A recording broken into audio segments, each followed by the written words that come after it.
Really nice looking fish. Wow, that's a trophy. That's a hog. Woo! Nice job, you two. There we go.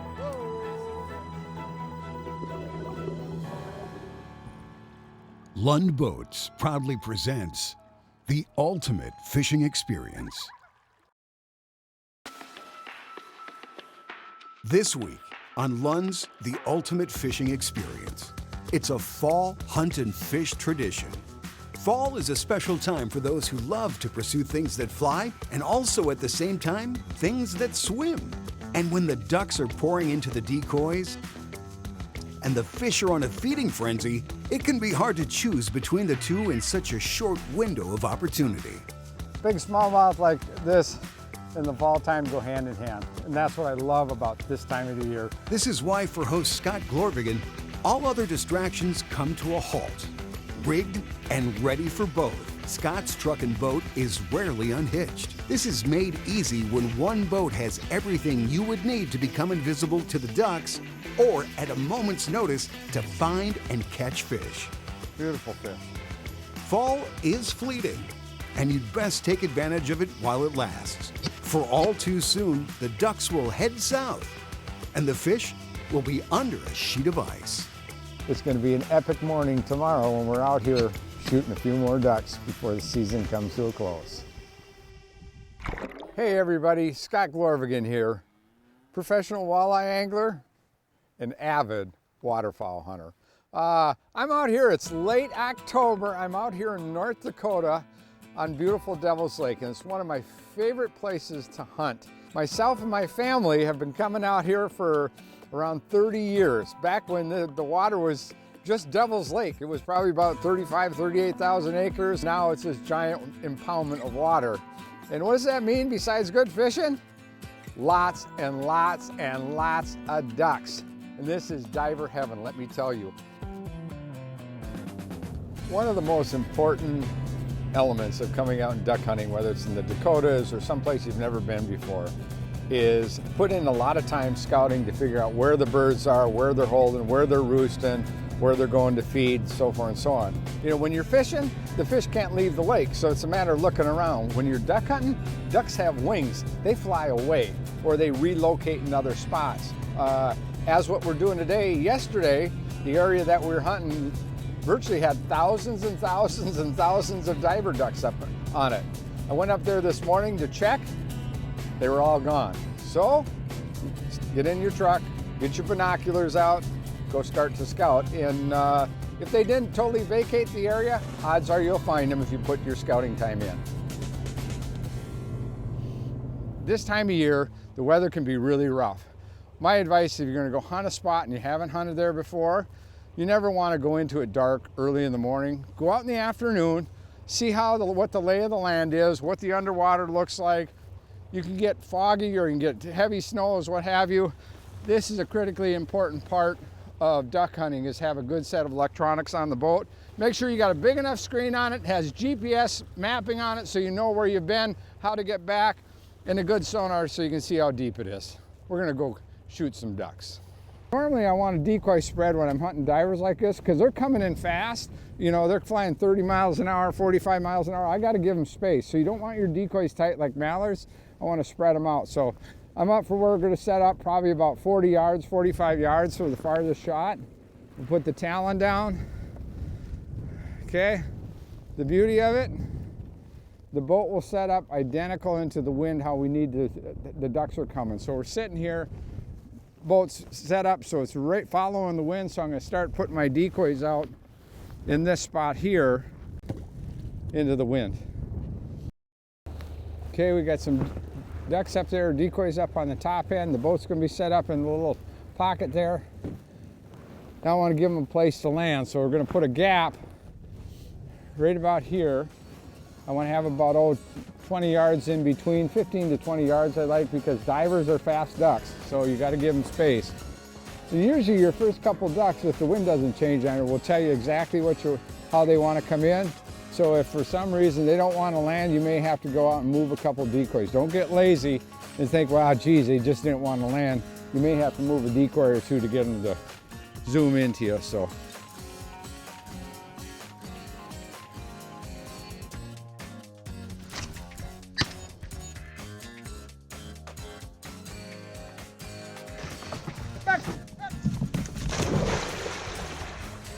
What I always try to do too is when you send your dog out, I always try to send the dog out downwind of wherever the bird is at. They'll catch that scent and move swim right into them. So just making it easier on the animal when you try to do that. So this is my captain. Happy Cappy, as they affectionately call him. We got a couple more birds coming down the shoreline here.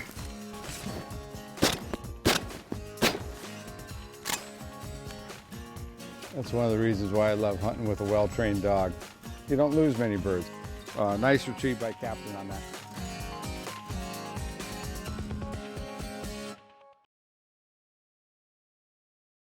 Closed captioning is brought to you by Mercury Marine. Go boldly. Now as we're sitting here, I'm starting to see lots of big flocks up high. And at this time of day when they're moving like that, odds are you got fresh birds that are coming in. They're looking for water and other birds to dump into on the water. So what's nice is the wind's been out of the south. Here we got one coming, get ready.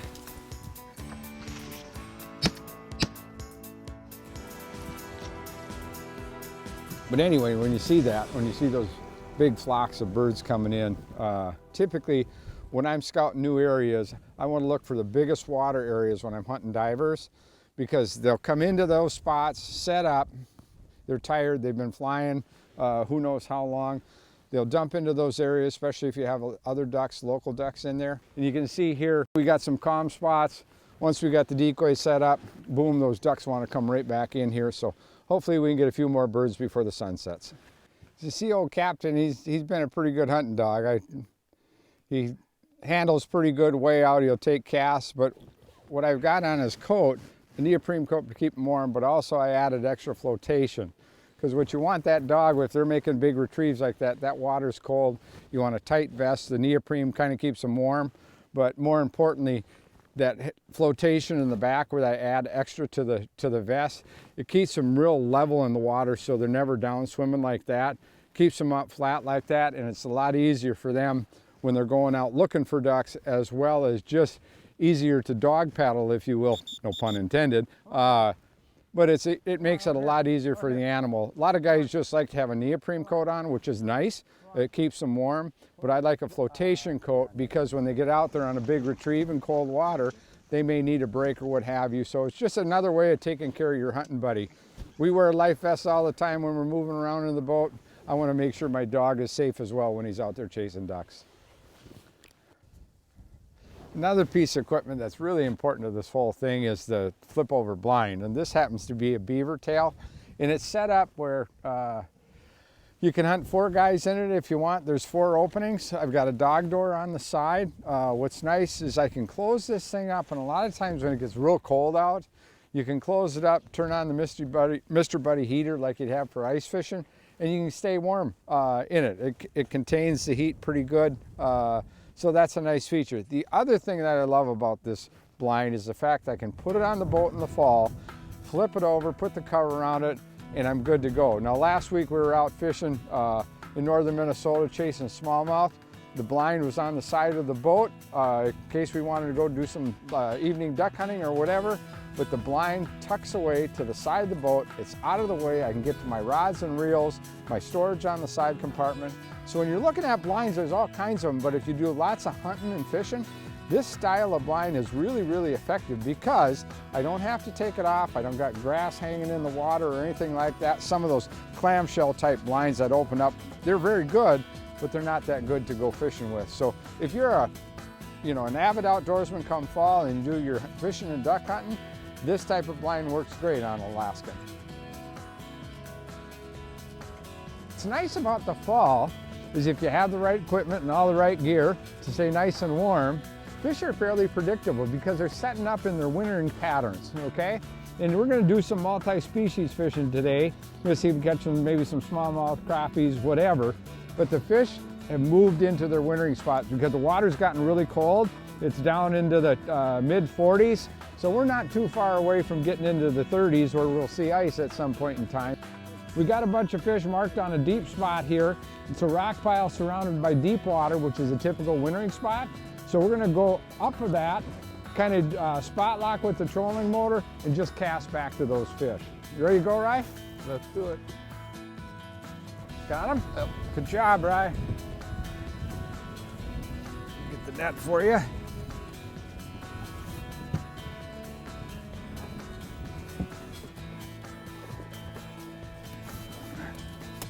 Not a bad fish. That's a good smallmouth. Yeah, there you go. Oh, good job. Way to go. That's a real chunk. You know, it proves a point. What we've been doing here is milling around, and it's typical. And the thing that people don't do enough when they're using their electronics, nose hooked them, so that's a pretty good fish, pretty good chunk. Look at that. Beautiful fish. Nice late fall smallmouth. Can't go wrong with that. No, absolutely. Now that we found them, we'll see if we can get a few more of them. I'm gonna let this one go, okay? We like that, Cappy, huh? It's not a bluebill, but it'll do. If you see anything, changes in the bottom, what may look like fish, what are fish, put a waypoint on it, put a waypoint on it, put a waypoint on it. And this time of year, days are short, so you want to maximize your time the best you can, so.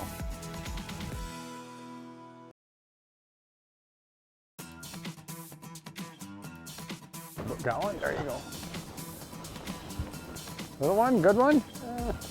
Better than what you're getting. Well, let me get the net. I don't think it's that good. See what we can come up with. Yeah, You know, decent fish. You learn really well from your uncle. You know, it proves a point. You want to take a kid fishing because when you need them, then they can at least catch a fish or two for you. Yeah, that's a pretty good fish. Boy, they're chunky. They're really chunky. The hook fell out right in the net there. Good smallmouth. Nice fish for the fall. But you can see here, again, what we're fishing is a drop shot rig, and because there's all that smuzz on the bottom, we're fishing a small little Z-Man plastic. And again, it goes back to what's the forage. There's a lot of natural forage, shiners, silver type minnows in these lakes, Cisco's, so forth and so on. So this really matches the hatch. And these fish are, like I said, they're going to their winter holes, they're congregating up. And sometimes you just got to keep working them over and over and over like we're doing today, and we're ending up with some nice fish. So I'll get this one back in the water. You got your uncle down to zip in regards to quality fish. So, you know, some people would call me a fishing nut, but I think of myself as the ultimate outdoorsman, if you will, because I love to hunt and fish, especially obviously in the fall. And I love chasing waterfowl. And if there was a perfect Lund for me to be able to go and do all that, you're looking at it. I'm standing in it. This is the Lund Alaskan, 18 foot. And to me, this is the ultimate fishing and hunting machine. And I've owned just about every Lund makes, from the small WCs all the way up to the 219s and the Pro Vs. And the thing that I love about the Alaskan is I can rig this boat out to be just like a Pro V, if you will. Floor plan being all flat floor to the front of the boat. Plenty of room and space to fish and hunt out of it. I don't have to worry about slime or carpet getting full of blood. When I'm shooting ducks and the dog's in the mud going in and out, I don't have to worry about it. I can hose it down and I'm good to go. I've got my big electronics located in the back by the transom. I've got electronics up in the front. I've got an Altera trolling motor, which gives me all the capabilities of spot lock, so forth and so on. The back here, I've got my Talon shallow water anchor, which I use for fishing, but I use it a lot for waterfowl hunting, setting decoys and picking decoys up. The other thing that I have is another trolling motor back here. If I want to go into back trolling mode, I can do that. The other thing about the Alaskan is there's plenty of storage, and it's balanced storage. Up in the front, this is a 24-volt system. I've got a battery on each side for my 24-volt system. In the floor, I have my battery charger, an in-floor gas tank as well. On the side here, you can see where I've got my flip-over beaver tail blind. I can put my shotguns in there. I can put my rods and reels in there. I can carry all the gear that I need when I'm going out in the fall. On this side over here, I've got a big live well. I got a big storage space. When it comes down to if I had one boat to be in 365 days out of the year, you're looking at it. The Lund Alaskan 18. Got one, Ryan. There he is. You know, all you got to do is break out a sandwich, start chewing on it, and I guarantee you, you'll catch a fish. Sure, Captain. Or at least miss one, so. See, nice fish. What we did there, coming? Oh yeah, oh yeah. A nice fish, he'll be bigger, a lot bigger next year. We'll get him back in the water, so. Thanks, buds, nice job with the net. What do you think, Cappy? We'll get you some ducks in the morning, I suppose. Now you got to put up with all the fish. There he goes.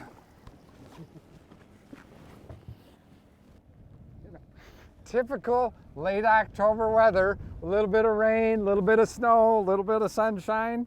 You know what? We're the only people out here on the lake. I don't know if that's questioning our sanity or not, but it's not so bad when you have the right gear on. You know, when people fish in the summertime, they have their rain gear, so forth and so on. I've got my own gear for the fall, and this happens to be an actual float suit. It's made by Strike Master. I use it for my ice fishing as well, but it's this time of the year, you know what? I've got obviously my life jacket with me, but to stay nice and warm and comfortable and have that insulation that the suit gives us, these are great suits to have, not only for late season open water fishing, but during the ice fishing season. But having the right gear, whether it's your boat, motors, rods, and reels, making sure you have the right gear when the weather gets cold. So just don't look at your equipment for catching fish. Look at the equipment you're using on your body to stay warm, stay flexible, and catch a few more fish and stay out on the water a lot longer.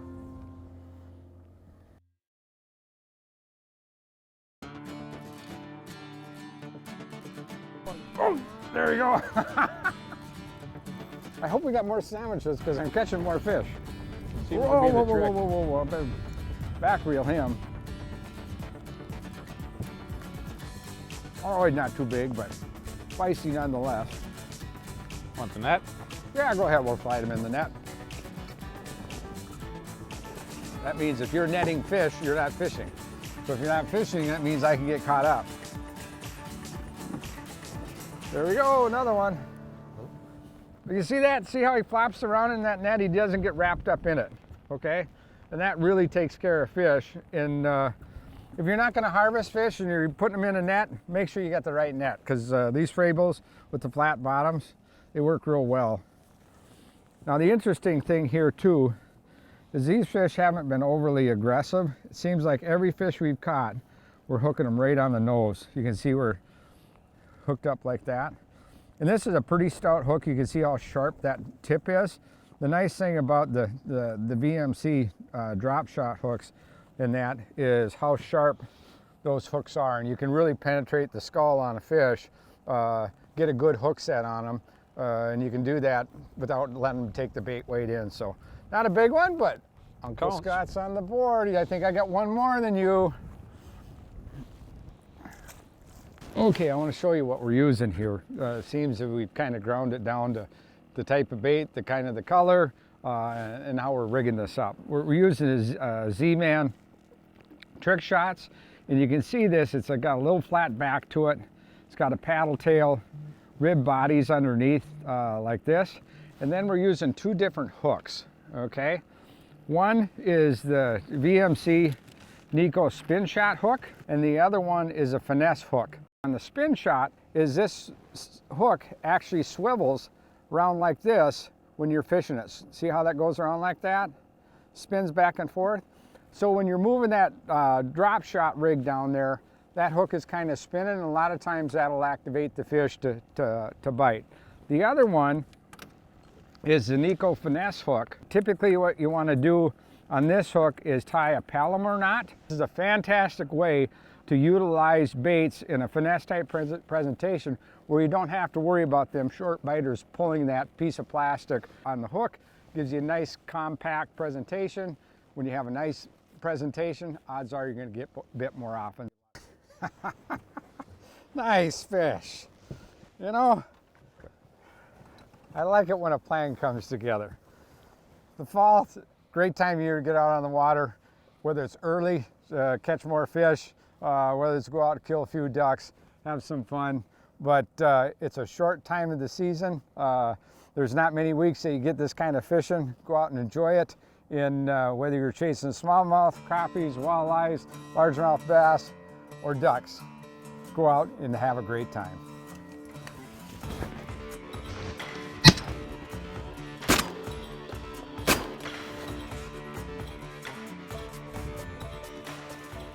Well, as you can see, late season diver hunting didn't disappoint. We had a great shoot, shot my bluebills, a couple other ducks. My brother Gene's on his way. We've been seeing absolutely thousands and thousands of ducks dumping into this water. The migration is on, and it's fun to be here. Having the right equipment, it's going to be an epic morning tomorrow when we're out here in the Lund shooting a few more ducks before the season comes to a close. You should have been here yesterday. Really? We shot the snot out of the ducks, and this was loaded, but this is late season duck hunting, okay? You can see behind me, we're ready for ice fishing. This is solid ice now. We may have to drive farther south, but nonetheless, this is hunting, and that's the way it is. Yeah, and I know in 30 years, this is a first. All right, well, let's get in the truck and get the hell out of here. Let's go warm up. All right. I'll tell you about the ones I shot. Okay.